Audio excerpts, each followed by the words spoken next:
Hari ini saya bekerja setengah hari karena saya ingin menghadiri kajian Ustadz. Karena jika saya kerja full, saya akan terlambat menghadiri kajian Ustadz dan juga telat sholat maghrib. Bagaimana pendapat Ustadz? Apakah yang saya lakukan ini benar?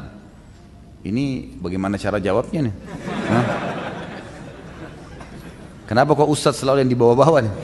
Hah? Benar nggak ini gara-gara majelis ilmu gitu? Tentu kalau antum punya akad di kantor nggak boleh, akhi. Kalau akad kantor antum kerja sampai jam 5 sore, ya jam 5 sore.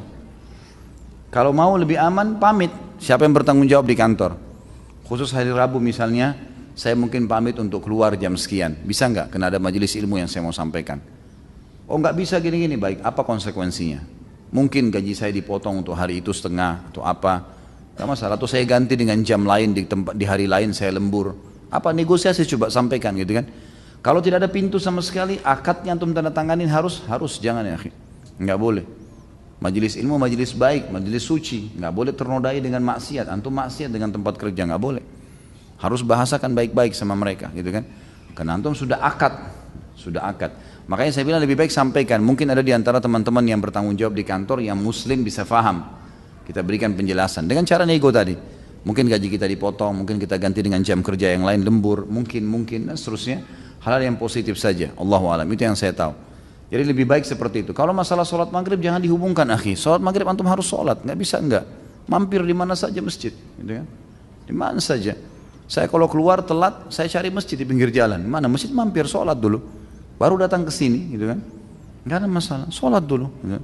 Jangan ditunda sholat maghribnya, jangan hanya kena takut kehilangan majelis, nggak apa-apa. Dan alhamdulillah sekarang fasilitas sudah selalu teman-teman tim upload di YouTube. Kajian kita sekarang insya Allah minggu depan antum sudah dapat kajian yang sama, sudah ada gitu. Bisa ditonton, bisa diulang-ulangin, insya Allah nggak ada masalah gitu kan. Allahu a'lam. Bagaimana hukum menagih utang, tapi kita tahu bahwa si pembayar utang membayar dengan uang haram, sementara kita dalam keadaan butuh darurat, apakah kita berdosa dengan pembayaran utang tersebut karena dari hasil yang haram? Pertanyaan yang bagus ini. Kalau misalnya orang terlilit utang, dia mau bayar sama kita, dia nggak ada uang. Ada orang lain memberikan kepada dia uang, tapi dari sumber haram. Contoh sumber haram dari bunga bank, riba. Ini sumber haram. Sumber haram ini ada dua macam. Ada sumber haram yang sifatnya kalau dikeluarkan oleh pemiliknya dia tidak pakai, seperti orang punya bunga bank, dikeluarin sama dia. Maka uang itu pindah kepada tangan yang lain sudah tidak haram.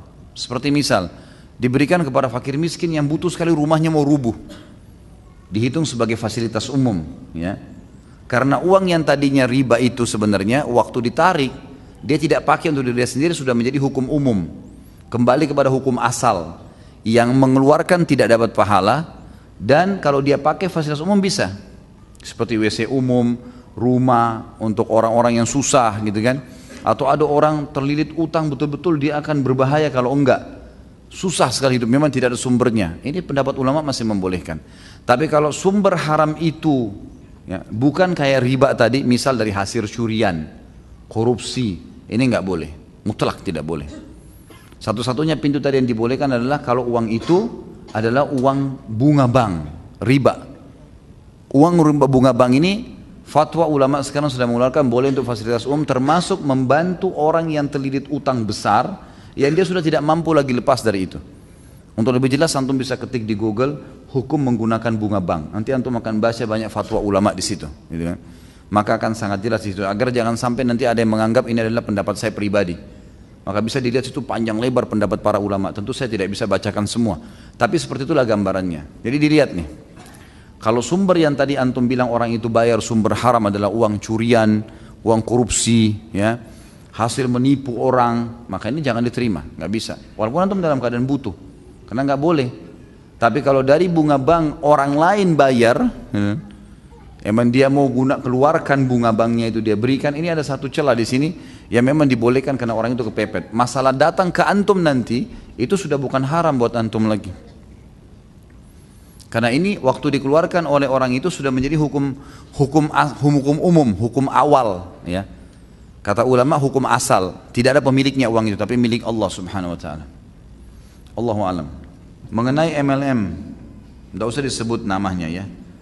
dari negeri Cina. Hukum MLM sendiri saya sudah tahu Ustaz, tapi mengenai MLM ini mereka telah mendapatkan sertifikasi syariah dari MUI. Jadi apakah MLM itu dan produknya dapat dikatakan sudah memenuhi syariat Islam? Sebab sertifikasi yang diterima dari MUI. Allahu a'lam.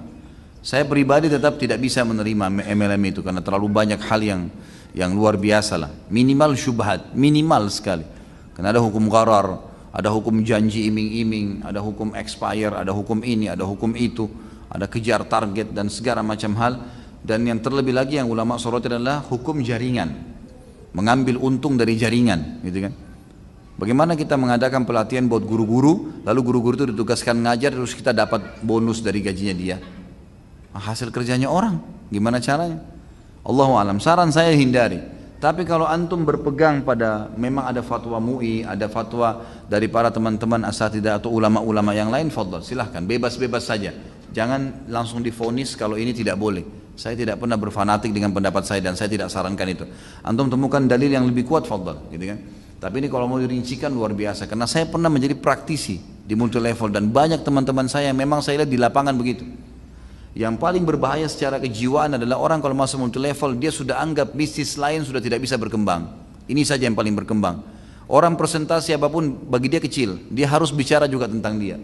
Akhirnya berputar di situ terus, ada yang cuma sampai jam 12 malam, sampai jam 1 malam, semangat untuk presentasikan ke orang. Dan seringkali banyak manipulasi data banyak. Orang yang tampil di panggung tidak selamanya orang yang sukses. Saya sampai kaget itu ternyata saya diundang di satu acara besar di Jakarta, eventnya sampai ribuan orang yang datang.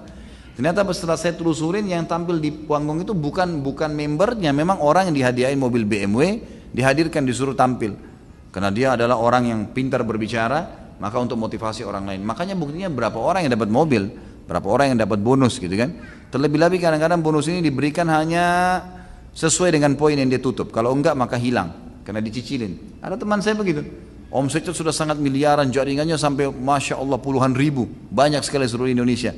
Dikasih mobil, ditampilin mobilnya di acara. Saya dekatin dia, akhi, kebetulan beliau seorang dokter. Ini mobil antum dibeliin cash nih. Dia bilang enggak.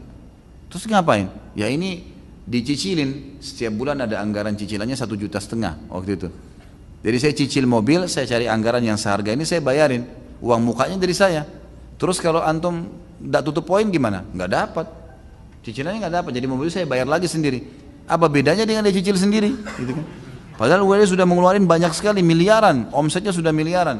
Yang lebih parah lagi kadang-kadang orang-orang di bawah yang disuruh bekerja, yang suruh ini, kemudian kita yang memanen hasilnya. Dan terlalu banyak hal lah, ya. Allahu alam. Saran saya ini minimal syubhat. Kalau ditanyakan kepada saya maka lebih baik dihindari.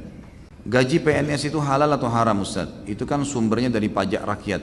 Ya ini apakah murni dari pajak atau bukan gitu kan? Dan kembali lagi kita ini harus betul-betul detail. Kalau memang masyarakat semuanya nolak, tidak ada yang mau pajak itu jadi haram dia. Tapi kalau ada masyarakat yang ridho, nggak apa-apa, dia mau nyumbang buat negaranya, memang dianya yang mau kasih, itu lain. Karena di zaman Nabi SAW sebenarnya tidak ada pajak. Pajak kan itu penentuan langsung dari pemerintah ya. Nabi SAW kalau butuh sesuatu beliau mengiklankan, ini ada sedekah, ini ada jihad, ini ada begini. Lalu beliau mengumpulkan sedekah di masjid. Nah orang-orang pada datang nyumbang tuh. Lalu Nabi SAW alokasikan, itu boleh. Dari sini bisa kita tarik hukum dari perilaku Nabi SAW. Kalau masyarakatnya ridho, memang mereka mau, ya itu jadi halal. Tapi kalau masyarakatnya nggak mau, ini serentak memang tidak mau, itu jadi haram, nggak boleh. Kembali kepada hukum itu. Saya kerja di bank konvensional, semua yang saya miliki saat ini berasal dari gaji dan bonus selama bekerja. Apabila saya berhenti bekerja, pertama, haruskah saya menjual semua yang saya miliki tersebut? Jawabannya tidak. Kalau antum belum tahu hukum sebelumnya, jadi halal. KPR-nya, gajinya, bonusnya itu semua dianggap halal. Asal belum tahu. Dan jangan buka pintu riba baru. Tapi kalau sudah tahu haram hukumnya. Beda ya. Kalau belum tahu jadi halal buat dia, tapi kalau dia sudah tahu jadi haram. Dia harus keluarkan kalau dia tahu haram itu. Jika harus dijual, apakah apa yang saya harus lakukan dengan uang hasil penjualannya? Kembali kepada hukum tadi.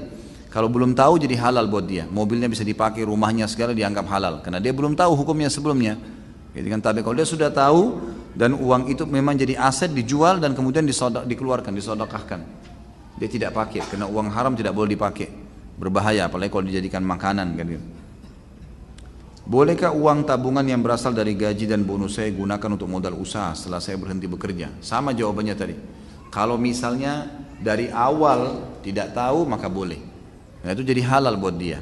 Nah, kita sudah bahas di dosa riba ya. Kalau nggak salah dalilnya surah Al-Baqarah ayat 275. Ustaz, ana baru tanya, saya sekarang lagi, ini kalau sudah pakai ana saja, kalau saya saja. Jadi gimana? Saya sekarang lagi kursus untuk menjadi guru TK dan PAUD, dan di sana ada ujian praktek menyanyi dan menari. Apakah itu boleh? Menurut Ustadz apa yang harus saya lakukan? Janganlah, ya. Karena nggak boleh dalam Islam. Menari bagaimana cara? Haram dalam Islam. Dari sisi mana kira-kira? Kalau tanya Ustadz pasti nggak boleh. Ya, kalau antum tanya kepala sekolah boleh, karena memang dia mau kan gitu. Jadi sebaiknya jangan dihindari, cari profesi lain kalau emang harus, atau cari jalan supaya tidak ikut itu. Nasihat untuk hijrah, anak kerja di mana tempat kerja anak ini dan banyak wanitanya, anak ingin hijrah, ya, anak masih banyak pinjaman yang dahulu sebelum anak faham riba. Tentu saja tidak usah buru-buru pindah, gitu kan? Hindari saja fitnah-fitnah yang ada. Kerjakan pekerjaan sambil bisa menyebarkan tulisan, nasihat ya kepada teman-teman di situ, tidak interaksi sama mereka. Insya Allah itu akan bisa, gitu kan? Sambil menyelesaikan utang. Itu lebih baik. Atau kalau dapat pekerjaan yang lebih baik dan bisa membantu membayar utang, ya silahkan saja. Itu tanda keimanan, itu sangat positif. Karena merasa terganggu dengan itu, maka itu tanda keimanan. Lebih banyak sibukkan diri. Jadi kalau teman-teman lagi istirahat kantor, duduk bercandaan, makan sama-sama, antum pindah, jangan di situ. Cari tempat istirahat yang lebih aman, di masjid, di rumah makan yang aman, ya. Memang gitu. Mau dibilangin alim ya udah, iya nggak apa-apa, biarin aja mereka ngomong, nggak apa-apa. Yang penting kita bisa menjaga hubungan dengan Allah. Ana diajak kerjasama untuk jadi agen grosir sepatu KW, imitasi merek-merek, ya, tidak usah disebut mereknya. Ya. Apa hukumnya Ustaz? Apakah masuk dalam kategori mencuri? Kalau perusahaannya tidak mau, memang tidak izinkan, antum mencuri, nggak boleh.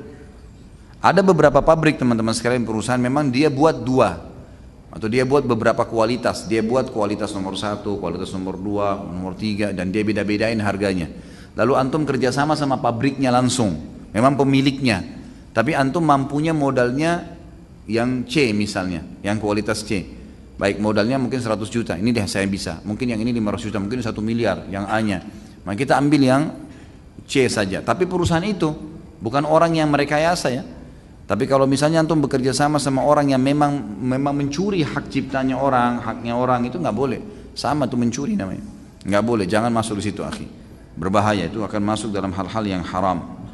Bagaimana kondisi uang dari pekerjaan yang didapat sebelum tahu halal atau haram asalnya atau syubhat? Apakah boleh digunakan uang dari pekerjaan tersebut? Tentu saja pastikan sekarang.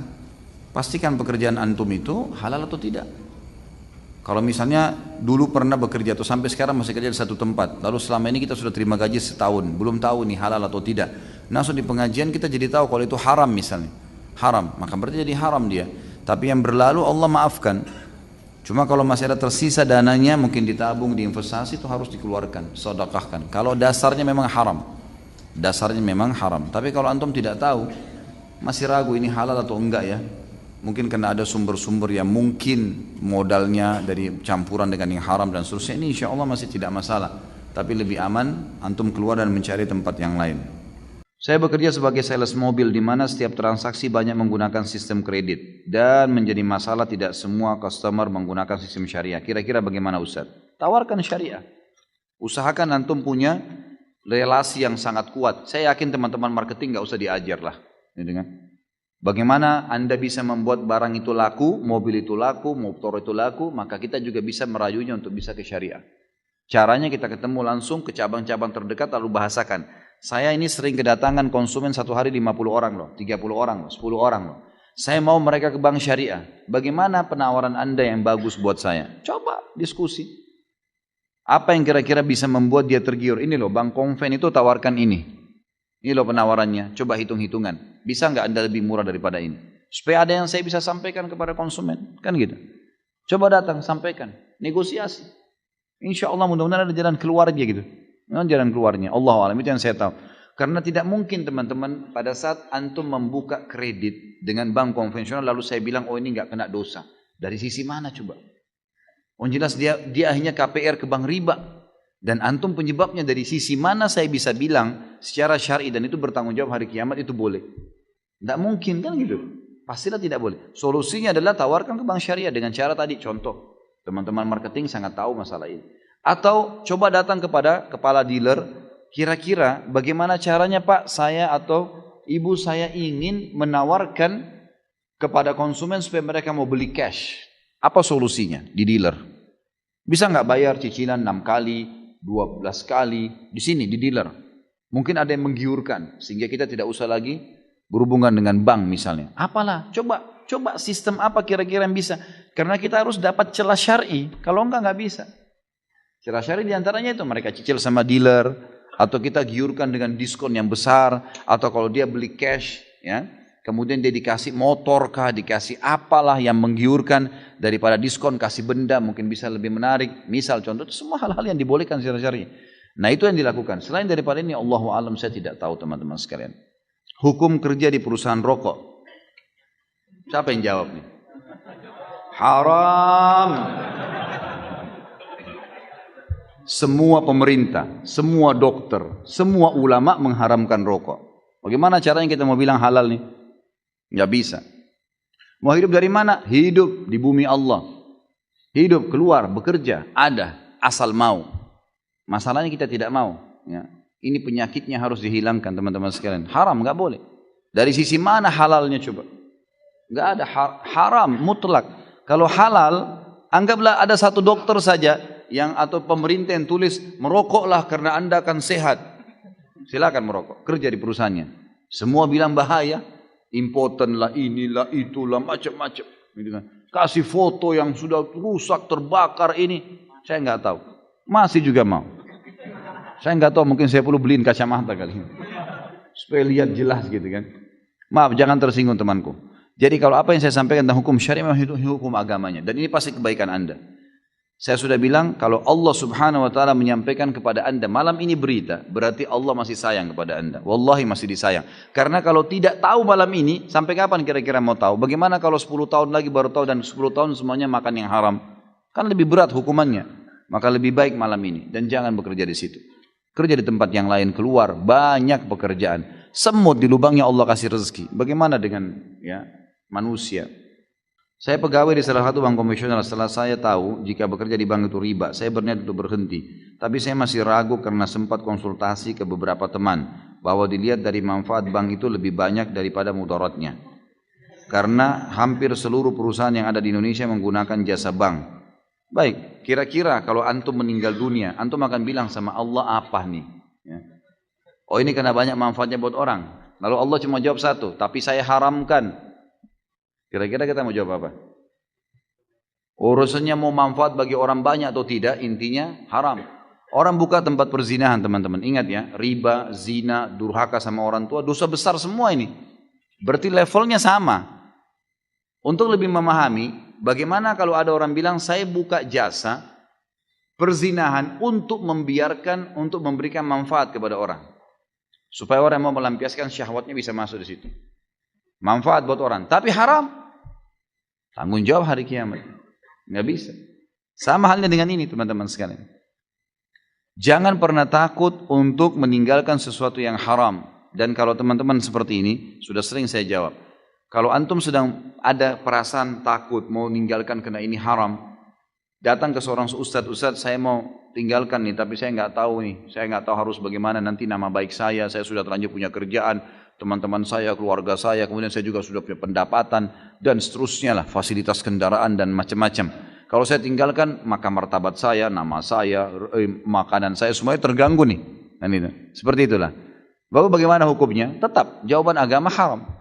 Dan kalau anda mau lebih pasti, lebih aman, tinggalkan. Karena kalau tetap bertahan pada sesuatu yang haram, konsekuensi pembersihannya lebih lama.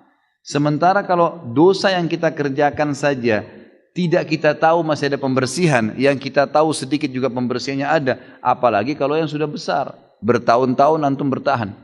Kemarin saya subhanallah waktu di Pontianak, pas lagi makan, tidak sengaja seorang notaris saudara kita yang mengundang di Pontianak itu, kemudian makan siang di rumah makan Padang. Dia undanglah teman-temannya dia. Di antaranya kepala cabang bank konvensional di situ. Duduk depan saya. Lalu kemudian setelah makan, Diperkenalkan, oh ini kepala bank semua banyak. Ada syariah, ada yang konvensional. Mata saya nyorot ke yang konvensional nih. Saya tanya, Pak, tidak pengen berhenti ya Pak? Saya tanya gitu. Oh pengen sih Ustaz. Ini nih, ditunjuk temannya notaris, saya nggak usah sebutin namanya. Ini Bapak ini tahu betul saya ingin berhenti. Terus kenapa nggak berhenti Pak? Iya, lagi mengatur strategi. Gitu. Baik, kalau dalam mengatur strategi ini Bapak mati bagaimana? Ini di meja makan nih, saya ngomong gitu. Kalau Bapak mati sementara atur strategi, bagaimana tanggung jawabnya hari kiamat? Dia diam. Coba Bapak pikirin coba. Ingat Pak, prestasi dunia ini hanya akan kita tinggalkan di dunia. Di akhirat, apa yang Bapak lakukan dari kebaikan akan diterima. Pikirkan baik-baik ini. 1 dirham riba, dalam hadis dikatakan lebih berat daripada 36 kali berzina. Riwayat lain lebih berat daripada berzina dengan ibu sendiri. Bapak sudah tahu belum itu? Iya Ustaz. Baik, apa yang Bapak kira-kira mau lakukan sekarang? Nah, saya tanya gitu. Saya mau tinggalkan, tapi kira-kira kiat-kiatnya Ustaz. Baik. Langkah pertama, kiat pertama Bapak keluar, saya bilang. Keluar dulu. Kenapa keluar? Dia kan diam. Saya tanya, Bapak pasti tanya saya, kenapa keluar? Saya bilang iya. Bapak sekarang lagi injak lumpur, penuh lumpur nih semuanya. Lalu bilang, Ustadz bersihin dong. Saya bawa air nih selang. Kalau saya siram sementara Bapak di lumpur, tambah becek. Saya sampaikan hukum, Bapak masih tetap mau kerja di situ, tambah beban tuh. Pulang tambah terfikirkan, tambah ini. Jadi serba susah. Jadi caranya keluar dulu dari lumpur. Keluar di jalan, saya siram tuh. Bersih, keringin bisa lari. Gitu kan. Jadi harus keluar, nggak bisa enggak. Bapak harus keluar dulu gitu kan. Baru bisa jalan gitu. Dia bilang sebenarnya gini Pak. Saya bilang minimal Bapak pindah ke syariah. Saya bilang gitu. Iya sebenarnya mau Pak. Dan Bapak perlu tahu, dia bilang Pak Ustadz. Waktu bank syariah dibuka, begitu mau buka cabang di sini dia bilang, gitu kan? Semua ini yang konven ini mau pindah ke syariah semua. Sampai sekarang dikasih peraturan udah nggak bisa lagi. Jadi ini yang membuat masih tertahan. Baik, kiat pertama dari saya keluar. Kiat kedua, Bapak mulai memikirkan dari uang yang ada untuk buka usaha. Usaha-usaha. Yang ketiga, menjelaskan pada istri, pada anak supaya mereka tidak kaget tentang masalah haram. Ajak mereka supaya satu rumah semua kerjasama untuk itu. Yang keempat bertawakal kepada Allah. Sudah. Kalau enggak nanti kalau mati bagaimana tanggung jawabnya? Allahu a'lam. Jadi seperti itulah kurang lebih nasihat saya kepada penanya tadi seperti saya sampaikan ke sana. Apa hukumnya apabila kita menjual barang yang tidak syar'i? Misal jual celana jeans ketat untuk wanita atau jual kemeja lengan pendek untuk wanita yang mana mereka memakainya untuk di luar bukan untuk di dalam. Ini sebenarnya kalau mau dia tidak langsung dikatakan haram ya. Kalau misalnya ada akhwat kita pakai jilbab besar gitu kan, dia jual busana muslim, tapi dia juga jual baju tidur, misal. Baju tidur, celana pendek, celana jeans ketat. Tujuannya agar muslimat yang masuk belanja di situ bisa pakai nanti di rumahnya dengan suaminya. Gitu. Dia tahu itu pasarnya akan ke situ, yang belanja orang-orang ini. Maka itu aman. Tapi kalau dia jual di umum pasar dan dia tahu akan dipakai oleh orang umumnya di jalan, apalagi dia tahu yang pakai ini nanti adalah orang jelas-jelas datang pakaiannya sudah kelihatan dan dia akan beli, ini bahaya sekali. Kalau Allahu a'lam, yang saya tahu ini haram, lebih baik jangan. Lebih baik jangan. Dan alihkanlah ke busana muslim. Kenapa enggak jual busana muslim dan muslimah? Kenapa enggak lakukan itu teman-teman? Banyak orang yang saya lihat transisi dia pindah dari, memang dia dasarnya desainer, kemudian dia alihkan dari baju yang konvensional, mungkin lari ke baju-baju syar'i. Tapi Masya Allah, maju pesat, luar biasa gitu. Ada banyak terjadi seperti itu. Ana pernah meminjam uang kepada orang lain dan sampai saat ini orang tersebut Ana pernah meminjamkan uang kepada orang lain dan sampai saat ini orang itu belum membayar utang. Apakah ini termasuk pembersihan dosa di dunia sebelum yang tadi Ustaz sampaikan? Tentu saja. Semua cobaan yang datang kepada kita sebagai orang muslim di dunia itu akan jadi pembersihan dosa. Semuanya. Termasuk uang antum yang tidak dibayar oleh orang lain. Yang sudah saya bahasakan khusus utang. Siapa yang berutang mengutangkan orang lain kemudian tidak dibayar sampai jatuh tempo dia seperti bersedekah setiap harinya setengah dari harta itu. Kalau sudah sampai jatuh tempo dan dia belum bayar double pahalanya, gitu kan?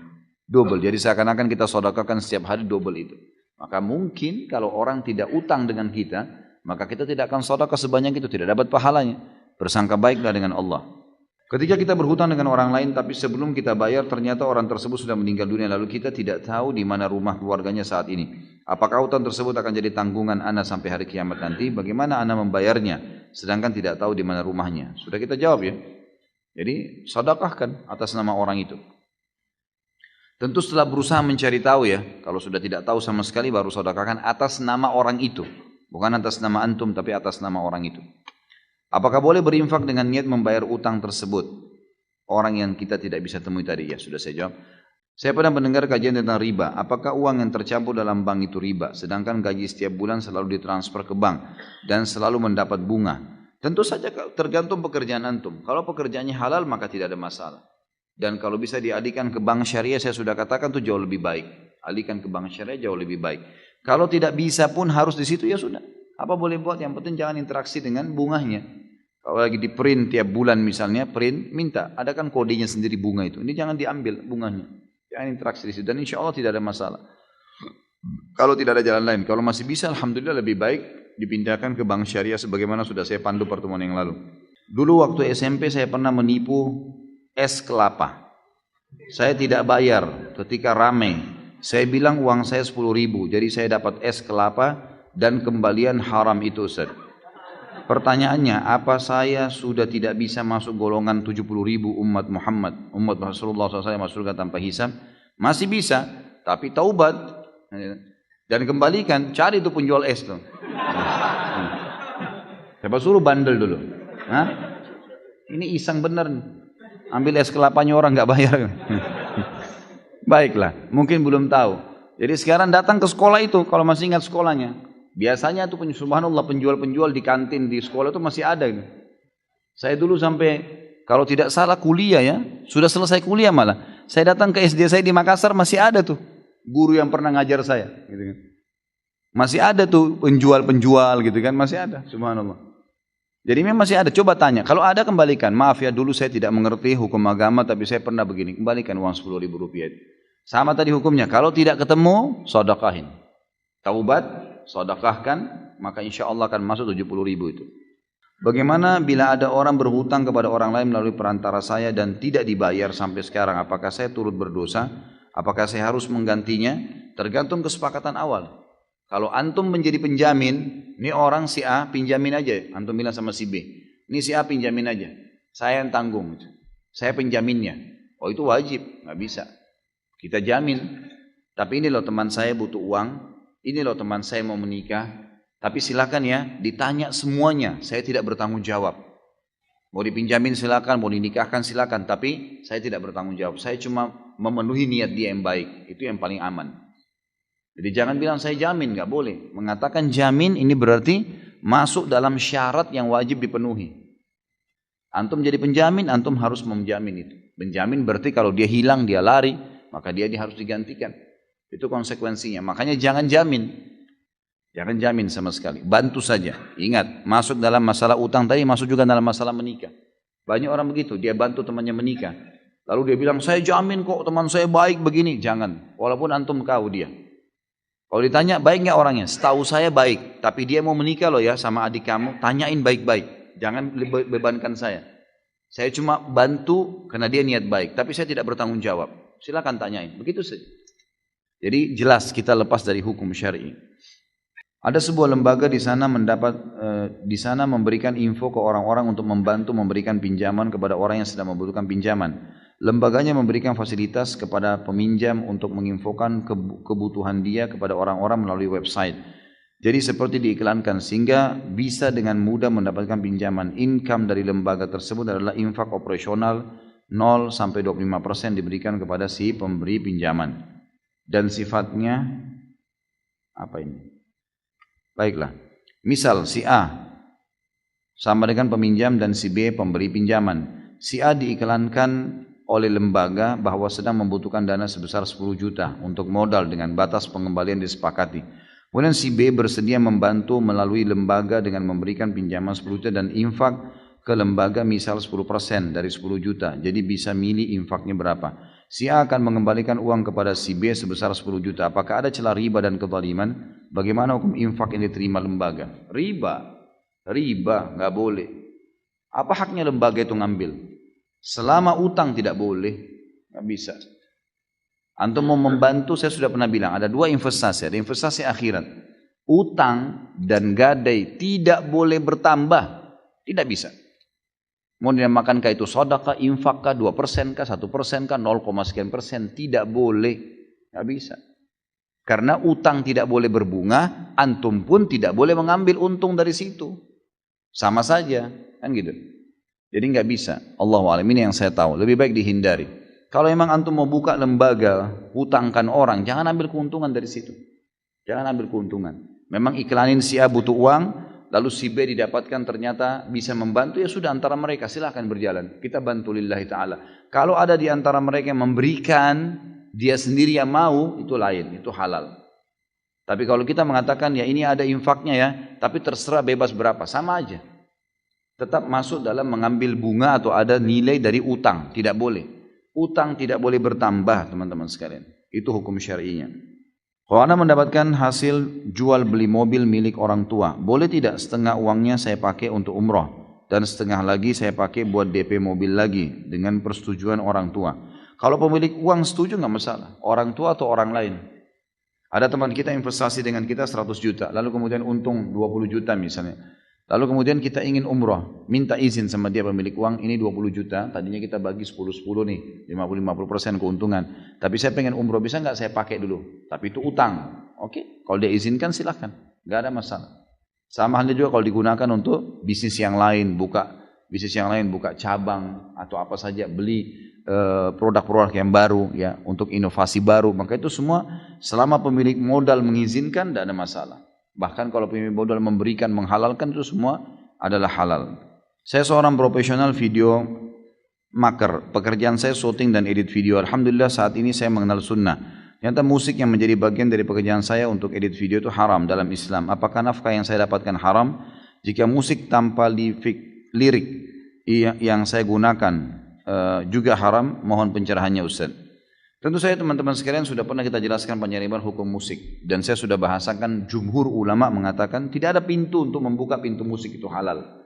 Kecuali memang yang ada dalilnya, seperti gendang yang digunakan bagi wanita di acara pernikahan dan juga ya, di hari raya Idul Adha atau Idul Fitri. Tapi selain daripada ini tidak dibenarkan. Kalau antum mengedit video dan kemudian larinya tidak menggunakan musik, tapi mungkin hal-hal yang menggunakan mulut atau menggunakan selain musik ya. Seperti sekarang masih ada pendapat ulama masalah anasyid gitu kan, lantunan-lantunan kalimat yang memotivasi orang misalnya. Maka itu masih ada pintu terbuka gitu. Tapi kalau masalah pendapatan dari musik, pendapatan dari perbuatan film-film yang tidak benar misalnya, jelas ada perempuan terbuka auratnya dan seterusnya, ini haram. Tidak bisa teman-teman sekalian, mohon maaf. Kalau antum walaupun pendapatannya sudah miliaran di situ, kalau bertanya pada seorang dai tentang hukum halal haram dan itu haram, pasti kami akan katakan haram. Dan itu demi kebaikan antum tentunya. Ya, karena kalau pada saat ini sekarang sudah tahu haram, lebih baik daripada 5 tahun, 6 tahun lagi baru antum tahu kalau itu haram. Karena makin lama dimakan, harta tersebut makin besar konsekuensi pembersihannya. Sebagaimana saya bahasakan tadi. Kalau tadinya kita cuma sakit 6 bulan, nanti lama-lama bisa sakit 2 tahun, 3 tahun. Bisa 10 tahun. Pembersihannya lebih berat. Maka sesuatu yang haram tetap haram temanku. Jadi dan harus ditinggalkan. Allahu a'lam. Gimana hukumnya kalau kita ditraktir makan yang mana teman ini masih bergelut sama harta riba? Jangan makan. Nggak boleh nih. Berarti antum sudah tahu lagi kan? Makan yang haram. Jangan makan. Nanti dia tersinggung. Nggak usah peduli. Bukan masalah kita dia tersinggung. Sampaikan baik-baik, maaf ya saya nggak bisa karena gaji kamu masih dari riba. Lebih baik saya yang traktir deh. Misal. Kita balik. Karena ini nggak boleh. Jadi satu kali disampaikan seperti itu, nanti yang kedua kali, 2 kali, 3 kali dia nggak akan undang lagi kan?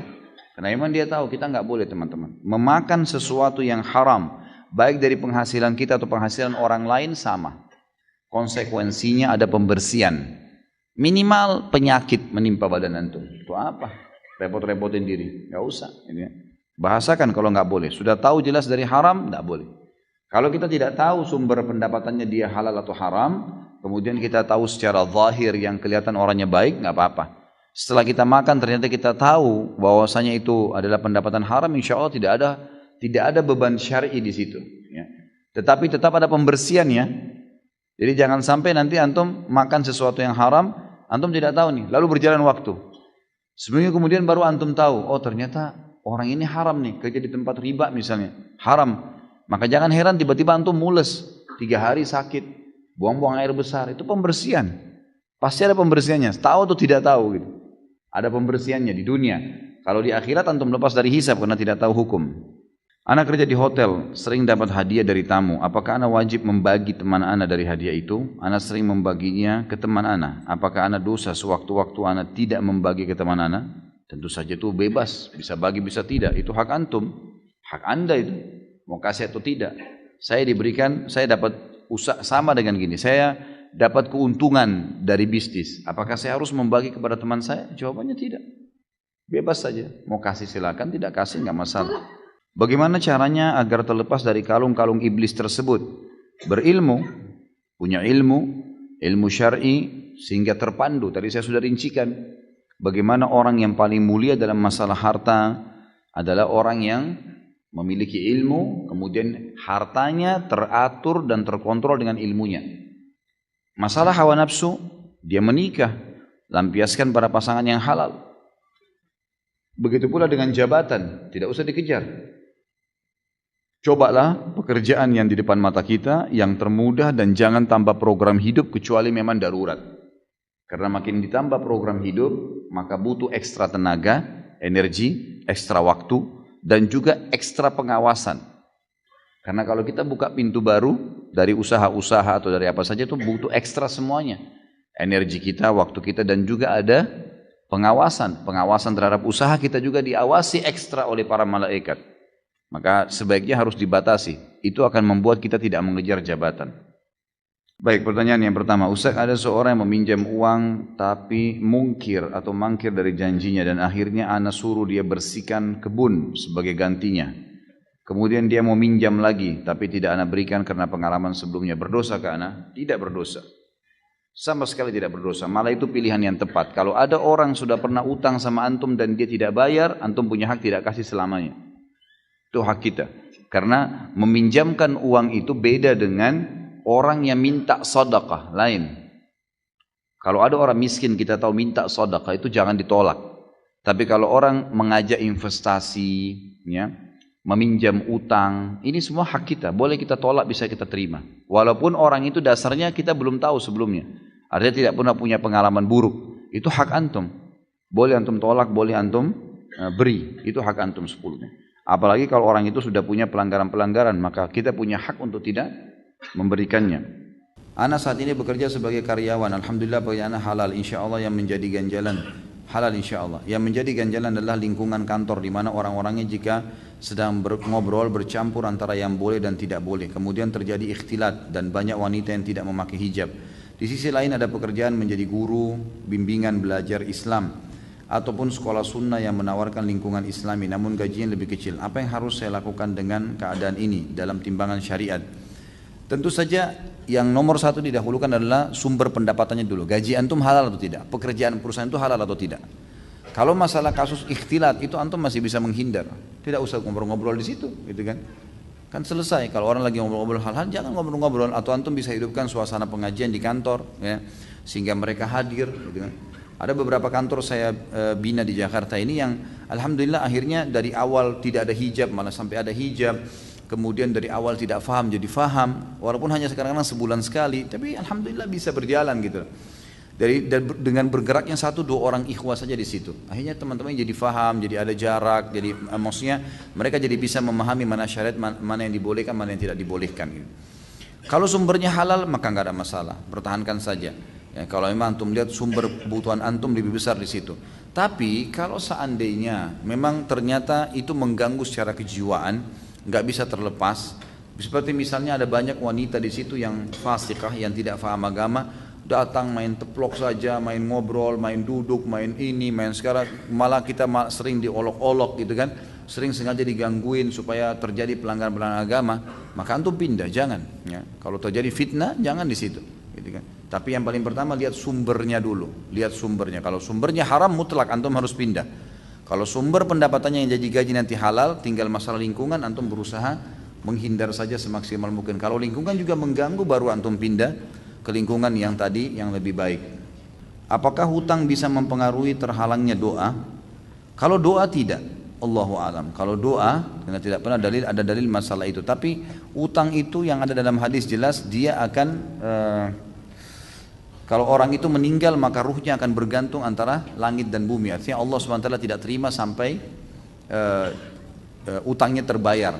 Dan kalau orang mati syahid akan diampuni semua dosanya kecuali utangnya. Jadi memang dia ada pengaruh-pengaruh terhadap hukum-hukum syar'i. Allahu a'lam. Apakah boleh kita bersedekah infak dengan menggunakan uang pinjaman atau utang? Boleh saja. Ulama membolehkan masalah itu. Yang penting seseorang pada saat membuka pintu utang ada dua syarat mutlak. Yang pertama dia tahu dia akan bisa bayar. Dia tahu ada sumbernya. Misal gini, antum punya gaji, punya pendapatan akhir bulan gitu kan. Cuman antum belum, sekarangnya lagi butuh mendesak, ada keluarga lagi sakit, ada teman lagi sakit, ada orang miskin tetangga lagi minta, antum butuh untuk bantu, sekarang tidak ada duit, pinjam uang, tahu nih akhir bulan akan ada gaji, nggak ada masalah. Dan niat tahu sumbernya akan bayar. Yang kedua, memang diniatkan dari awal utang untuk membayar. Karena ada hadis Nabi SAW, siapa yang utang niat membayarnya, Allah akan memudahkan. Dan siapa yang utang dari awal tidak niat membayar, maka Allah akan persulit dia membayarnya. Kan gitu. Jadi jelas, makanya dua hal ini harus ada pada saat seseorang itu akan berhutang. Sama juga masuk dalamnya akikah ya. Mau akikah anak, mau idul kurban, nah itu boleh antum utang. Asal syaratnya antum tahu ada pendapatan nanti bisa bayar tuh. Bukan memang cuman tebak-tebak, itu nggak boleh maksakan diri bersedekah pada saat memang kita tidak punya. Di sini saya hanya sharing saja Ustaz untuk jamaah yang masih bekerja di institusi ribawi atau haram lainnya, tidak perlu takut untuk resign demi Allah, karena saya membuktikan sendiri keluar dari bank dan resign dari perusahaan non islami. Sekarang saya punya usaha sendiri dan mendapatkan hasil dan waktu yang lebih berkah. Jazakallah khair, berbagi. Ini sudah ada kesaksian nih, gitu kan. Sebenarnya tanpa penyampaian akhi ini juga, jazakallah khair, tentu saja sudah jelas harus kita sebagai orang muslim yakin terhadap janji Allah Subhanahu wa taala. Bolehkah kita tamak terhadap harta halal? Boleh sekali, enggak ada masalah. Sudah kaya, punya miliaran, masih mau lebih kaya, buka usaha, tidak ada masalah. Tamak terhadap rahmat Allah itu perintah agama. Bolehkah saya sudah sehat minta tambah sehat? Bolehkah saya pintar minta tambah pintar? Boleh, nggak ada masalah, nggak ada masalah. Saya nggak bilang loh Pak ya. Katanya boleh minta tambah istri. Udah mulai panas rupanya. Ustaz, saat ini saya bekerja di tempat yang menjual alkohol. Pertanyaannya, apakah ibadah saya, sholat saya, puasa, sedekah saya tidak diterima di sisi Allah SWT? Kalau sholat antum, dirincikan ibadahnya. Kalau sholat sama puasa, diterima sama Allah. Asal antum memenuhi syarat dan rukunnya, kan gitu. Sholat menghadap kiblat, tutup aurat, antum ya, kemudian masuk waktu dan segalanya, itu diterima saja. Kalau puasa juga begitu. Selama kita memenuhi rukun dan syaratnya diterima. Tapi sedekah nggak diterima. Sedekah dari uang haram nggak diterima, gitu kan? Di sini kalau antum bekerja di tempat yang menjual alkohol, berarti ada sumber haramnya, ada sumber haram. Maka sebaiknya antum jangan di situ, jangan ada di situ teman-teman sekalian. Saya berharap begini, mudah-mudahan di majelis ilmu yang antum hadiri seperti ini teman-teman. Yang paling pertama, tolong jangan menganggap saya sedang menghardik atau menyalahkan. Kalau ada secara individu, kebetulan yang saya bahas kena di antum, saya tidak kenal semua antum di sini yang hadir, gitu kan? Berarti memang itu peringatan Allah mungkin melalui lisan saya untuk antum sadar sebelum jauh. Kalau lebih jauh lagi malah antum lebih berat hukuman Allah nanti, gitu kan? Lebih baik berhenti, kan gitu. Berhenti sekarang dan insya Allah kalau kita berhenti dari sesuatu yang haram teman-teman, nanti antum akan lihat seperti ada sebuah lapangan luas nanti terbuka di depan kita, peluang-peluang yang sangat banyak. Orang kata ulama yang menjerumuskan dirinya pada yang haram, dia akan terkurung di situ. Dan dia akan sulit untuk keluar karena syaitan ingin mengelilit dia seakan-akan tidak lagi peluang lain, tidak lagi kesempatan lain dan seterusnya. Ini berbahaya. Maka mestinya teman-teman sekalian kita tinggalkan pekerjaan-pekerjaan haram ini ya. Apapun yang haram, ada syubhat antum tinggalkan. Jangan sampai masalah ini. Jangan sampai masalah, gitu kan? Jadi semestinya lebih hati-hati, Allahu alam. Kalau masalah sedekah, Allah kalau dari hasil gaji itu tidak diterima. Kalaupun tadi sholat Sholat itu baju yang dipakai, sejadah yang dipakai, AC rumah dipakai bayar dari hasil pekerjaan tadi, maka ini ulama mengatakan masuk dalam bab syubhat. Apabila memang dia masih punya pendapatan lain. Misal selain di tempat penjualan itu ada alkohol, ada yang lain-lainnya. Misal di sebuah supermarket ada jual alkohol, tapi mayoritas produk yang dijual bukan itu. Semuanya halal, sabun apa segala, tidak ada masuk. Supermarket besar, tapi ada alkoholnya. Maka kalau dominan produk-produk halal, gajinya akan jadi halal. Tetapi dianjurkan kalau dia mau lebih jeli, dia menilai kadar kurang lebih ya, dari dia kerja 30 hari itu, gaji dia berapa, kemudian sekitar berapa persen, secara persentase, produk yang ada di supermarket itu misalnya 5%-nya produk haram, 5%. Dari total produk, 5% haram karena ada minuman keras. 95% semuanya halal. Maka antum keluarin 5% dari gaji antum sedekahin. Jadi halal tuh, nggak ada masalah. Tapi tadi yang saya jelaskan hukumnya itu kalau semuanya alkohol nih, ya. Orang kerja di bar jual alkohol semuanya gitu kan. Itu memang haram, tidak bisa mutlak kayak awal. Tapi kalau di sini didominasi oleh produk halal, dikeluarkan persentase dari perkiraan dari produk haram itu dikeluarkan dari gaji, insya Allah jadi halal semuanya. Dan kalau betul seperti yang saya bilang tadi yang kedua, maka termasuk sedekah antum setelah antum bersihkan uang yang persentase haram itu, maka insya Allah akan jadi halal. Apakah dosa akan menghambat rezeki kita atau berkah akan hilang?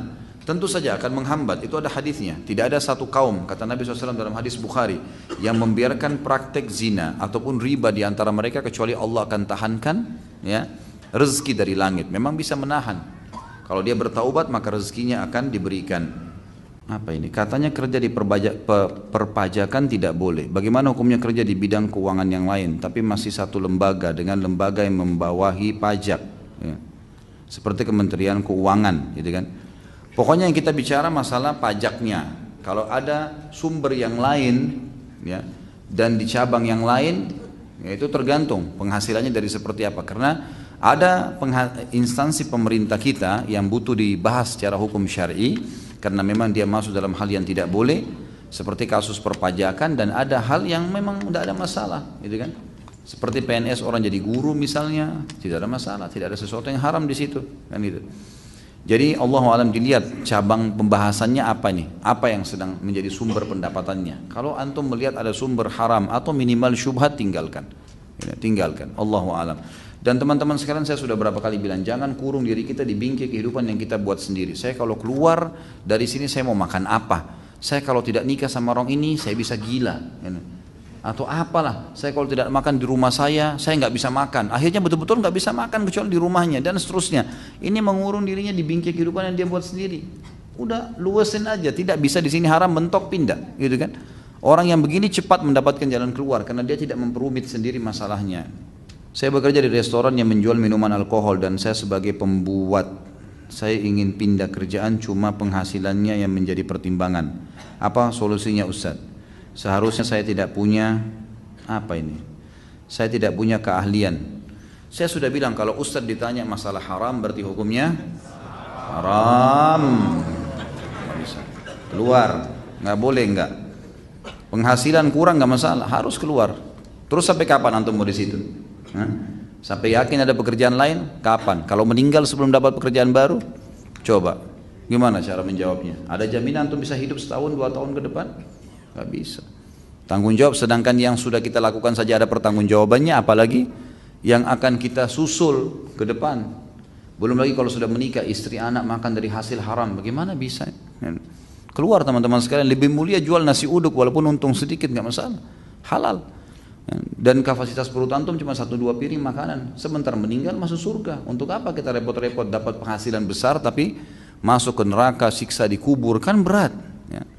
Jika haram, atasan saya pernah bilang selama perusahaan membayar zakat maka keuntungan penjualan sistem ke bank konvensional akan menjadi halal. Ini akal-akalan dia nih. Bagaimana bisa dia mengatakan gitu? Apakah atasan saya masuk dalam golongan orang munafik? Tentu saja tidak kita katakan munafik, tapi dia salah dalam konsep itu. Bagaimana caranya uang hasil korupsi atau uang hasil riba, kemudian dia bilang kalau kita keluarin zakatnya jadi halal? Nggak bisa. Sama nanti orang tarik semua tuh, orang zina juga begitu, hasil zina yang penting zakat, gitu kan? Saya bekerja di perusahaan pembuat sistem komputer yang komputer perbankan konvensional. Ini sudah sering ditanya ya. Apakah keuntungan penjualan sistem perbankan konvensional halal? Haram. Haram. Tidak boleh. Jangan cari sesuatu yang dihalalkan kalau ke ustadz, nggak bisa. Haram, haram. Ya, Anda melakukan berarti Anda konsekuensinya menanggung itu. Keluar kerja, cari tempat yang lain. Yang itu. Jangan bilang saya nggak bisa hidup, bisa dengan izin Allah. Semut di lubangnya hidup, apalagi antum gitu kan. Jadi jangan, ini nggak bisa.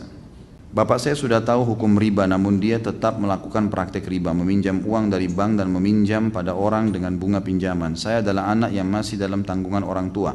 Apa yang harus saya lakukan agar bapak saya berhenti dari praktek riba yang beliau lakukan, dan apakah saya sebagai anak juga terkena dosa riba karena makan dari uang riba tersebut? Tentu saja Allahu alam, kalau saya lihat dari pertanyaan ini berarti Anda sudah dewasa, Anda bukan anak kecil lagi ya. Dan setiap anak-anak yang sudah balik itu sebenarnya sudah tidak wajib orang tuanya menanggungnya.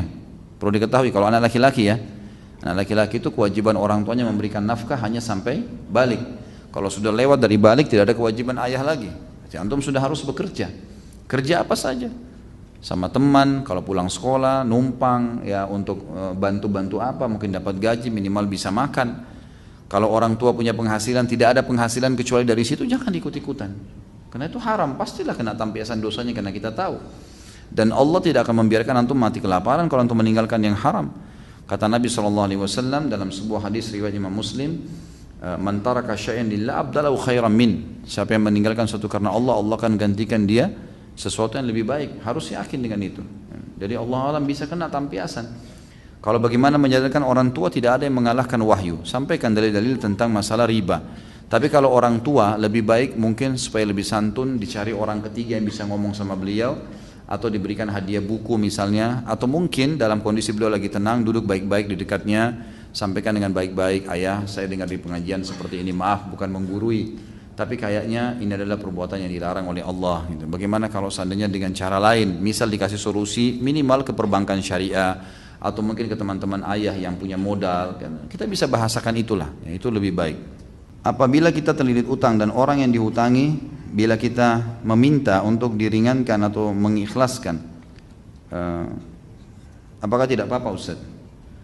Karena gaji pas-pasan dan banyak keperluan, tapi kita masih punya HP dan barang-barang, apakah di akhirat tidak ditagih lagi? Mohon dijelaskan Ustaz. Tentu saja tergantung orang itu. Kalau orang itu ikhlaskan, boleh antum bilang, saya sebenarnya gajinya tidak cukup ya, gaji saya sekian, saya tidak mampu bayar, ada kebutuhan keluarga, bisa enggak antum maafin ya, diikhlaskan aja, semoga Allah balas. Bisa, boleh kita ngomong gitu.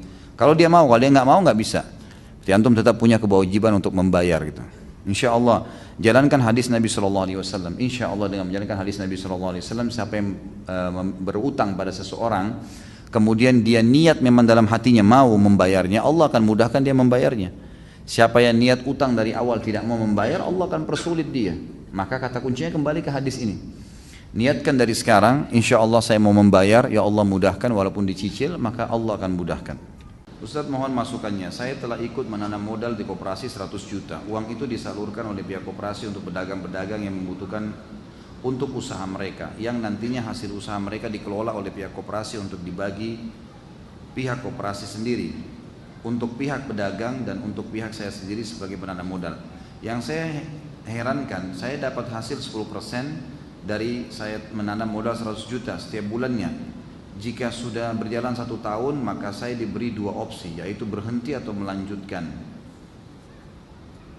Jika saya berhenti, maka modal saya yang 100 juta kembali, tapi kena potong 10%. Jadi nerimanya cuma 90 juta. Jika saya lanjutkan, maka saya akan seperti semula, yaitu akan mendapatkan hasil 10% setiap bulannya tanpa modal dikembalikan atau memperpanjang modal saya. Dan jika saya merekrut 1 orang untuk menanam modal, maka saya mendapat 1% dari orang yang saya rekrut. Apakah ini haram? Haram. Ini gharar namanya, nggak boleh. Haram dalam Islam. Ya sudah jelas bahasa saya. Jadi tidak boleh. Tidak bolehnya kenapa Ustaz? Tidak boleh karena penentuan pertama, tidak boleh ada penentuan persentase dari modal, tidak boleh. 100 juta kamu masukkan ke saya akan kasih kamu 10% dari 100 juta. Ini gharar, nggak boleh. Kalau keuntungannya 100%, Ya, dia dirugikan dong kalau cuma 10%. Atau mungkin karena koperasi hanya butuh duit atau si fulan yang minta modal butuh duit, dia sebenarnya cuma dapat 5% keuntungan. Tapi dia paksakan diri untuk kasih 10%. Kan gitu. Ini gharar namanya. Ini nggak boleh. Ini yang pertama. Yang kedua, di sini ada masuk unsur gharar dan kezaliman plusnya. Kalau kita tarik, maka dipotong 10%. Apa haknya dia potong 10%? Ada orang investasi ditarik, kemudian dipotong modalnya, nggak boleh dalam Islam, tidak pernah ada dalam Islam ini. Orang masukkan 100 juta, kalau modalnya masih ada dia kembalikan, untung rugi ditanggung bersama, gitu kan. Yang ketiga, ada unsur di sini kalau mengajak orang lain dia akan dikasih 1%, gitu kan. Ini masih diperselisihkan. Kalau dia masukkan orang lain ini kepada unsur sesuatu yang halal, misal saya mengajak seseorang untuk umroh di satu travel menyiapkan jasa bagi orang yang membawa tenaga lain $50 misalnya, itu boleh-boleh saja, nggak ada masalah. Tetapi kalau di sini dihubungkan ternyata pekerjaan itu haram, kayak tadi ada masalah riba dan ghararnya, misalnya ada gharar dan kezaliman, kemudian kita dapat uang 1% itu termasuk unsur haram, karena memang sudah dasar usaha itu haram, dasarnya usaha itu Allahu alam haram. Dalam pekerjaan kita membuat laporan yang tidak akurat, itu hukumnya gimana Ustaz? Kira-kira gimana hukumnya? Hah? Yang bertanya ini dari tadi saya bilang, kembalikan ke hati anda, kira-kira bagaimana? Dosa itu kata Nabi SAW berkecamuk di dalam hatimu, walaupun kamu sudah tanyakan fatwanya ke sana sini. Saya pegawai kontraktor, kadang kalau saya meeting koordinasi dengan owner proyek, saya ditanya schedule Ustaz. Lalu saya sudah siapkan draft schedule, dan kalau ditanya rencana pekerjaan saya paparkan menurut desain rencana, tapi ternyata tidak tercapai. Itu termasuk dusta kah Ustaz? Kalau anda tahu, antum ini tahu benar. Misal gini, saya butuh modal, contoh, saya kasih contoh di luar dulu, bukan pegawai. Anda seorang pengusaha, kemudian punya satu proyek, butuh sekali uang, misalnya mau bayar kontrakan. Kita ini butuh terdesak, lalu kita buatlah sebuah proyek baru dengan mengatakan misalnya ini, saya akan jual benda ini, modalnya sekian, untungnya sekian, dalam 1 tahun akan kembali. Ini loh schedule-nya, ini loh draftnya. Ternyata teman-teman sekalian, kita tahu sebenarnya ini nggak bisa ini. Kita tahu itu, dalam jiwa kita tahu, tapi kita paksakan. Yang penting uang orang itu halal. Kemudian kita bisa selamat dulu bayar kontrakan 2 tahun ke 3 tahun dan seterusnya. Ini berbahaya teman-teman, ini kesaksian palsu, nggak boleh untuk apa ini, gitu kan? Ini loh, saya mau usaha ini, modalnya butuh sekian, jujur, ini bisa berhasil bisa tidak, ya. Saya mau jalankan sekuat saya, kalau anda mau bantu alhamdulillah, kalau tidak ya sudah, udah begitu saja, itu lebih aman. Tapi kalau direkayasa terus informasi ini nggak ada gunanya sama sekali. Jadi jangan menyusahkan diri kita sendiri, ini berbahaya teman-teman. Saya kerja di hotel saya menyediakan minuman alkohol dan daging babi. Apakah gaji yang saya terima itu halal atau haram? Kalau haram, bagaimana cara membersihkan harta dari gaji saya? Teman-teman sekalian, semua yang berhubungan dengan hal yang haram ini lebih dominan kepada hukum haram, lebih dominan ke hukum haram, gitu kan? Minimal syubhat, gitu, minimal syubhat. Jalan keluarnya cari tempat yang aman. Cari tempat yang aman, kerja di tempat yang aman, lebih tentram, jelas. Banyak kok insya Allah tempat-tempat yang itu, jangan dipaksain, gitu kan. Kalau anda memang jiwanya di perhotelan, cari perhotelan syariah, sekarang sudah mulai banyak, gitu kan. Ada teman-teman kita sudah di Jakarta, sudah banyak sekali hotel-hotel syariah yang bisa dimasuki kerja, melamar, insya Allah mereka menerima kalau punya pengalaman, gitu kan.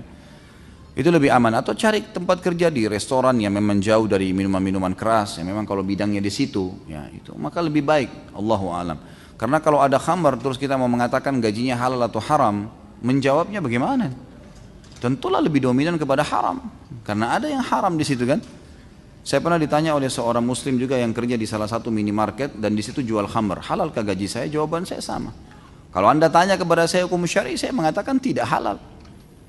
Karena tidak mungkin saya katakan halal sementara ada produk yang haram dijual, kan gitu. Jadi berbahaya bagi dia. Lalu bagaimana jalan keluar membersihkannya? Ya sudah, anda bertobat kepada Allah Subhanahu Wa Taala. Bisa kalau mau detail ya, kalau mau detail sekali. Kalau dia sudah taubat, insya Allah yang lalu-lalu sudah selesai, dianggap halal bagi Allah Subhanahu Wa Taala. Dianggap walakum masalaf, itu kalian mendapatkan apa yang telah berlalu. Tapi kalau dia mau detail, misal dia mau betul-betul terinci dari sekian item yang dijual di situ, misal dia di restorannya hotel, kira-kira di situ yang paling banyak ya dijual babi tadi, ya daging babi itu dengan khamr itu, dari sekian item makanan yang dijual adalah misal ada 100 item, dia 2 item gitu kan. Maka kita melihat ternyata dari 100%, 98% ini adalah yang halal misalnya, ini yang haram. Maka diperkirakan dari gaji kita 2%-nya dikeluarkan gitu kan. Kurang lebih seperti itu. Kalau dia mau lebih aman lalu disedekahkan kepada orang-orang non muslim, orang-orang yang mampu, tidak mampu maksud saya.